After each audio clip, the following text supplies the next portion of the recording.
పాత నిబంధన గ్రంథంలో అహరోను వంశస్థులు దేవునికిని ఇశ్రాయేలీయులకును మధ్యవర్తులుగా ఉండి బలులు అర్పించటం, మతపరమైన ఆచారాలు నిర్వర్తించడంతో పాటు ఆలయ ఆరాధనను పర్యవేక్షిస్తూ ఉండేవాళ్ళు. నూతన నిబంధనలో అందరూ విశ్వాసులు యాజకులేనని, ప్రతి క్రైస్తవుడు యాజకుడు, రాజు మరియు ప్రవక్తగా కూడా పరిగణించబడటం జరుగుతూ ఉన్నది. నేడు మందిరములలోను చర్చిలలోను పాస్టర్లను, నాయకులను కాపరులు అంటారు.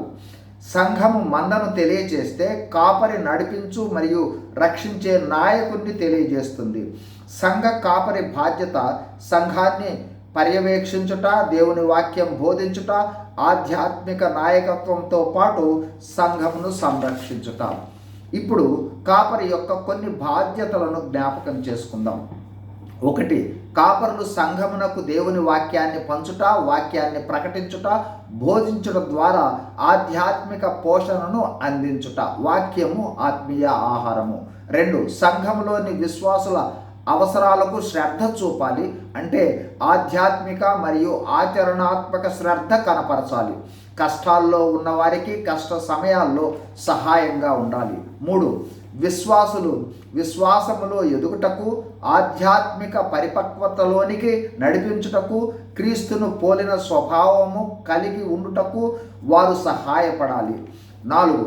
విశ్వాసులకు ఎదురయ్యే ప్రమాదాల నుండి తప్పించాలి. అంటే తప్పుడు బోధల నుండి భద్రపరచాలి. 5. విశ్వాసులకు మాదిరికరమైన జీవితము కలిగి ఉండాలి. 6. దేవుని వాక్యము మరియు దేవుని ఆత్మ ద్వారా దేవుని చిత్తాన్ని వెదకి దానిని శ్రద్ధగా పనిచేసే అనుభవంలో ఉండాలి. 7.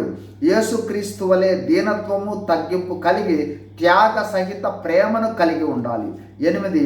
సంఘములోని విశ్వాసులలో ఏకత్వమును కలుగచేసి సంఘములోని వారి తలాంతులను గ్రహించి సంఘక్షేమము, అభివృద్ధికి తోడ్పడాలి.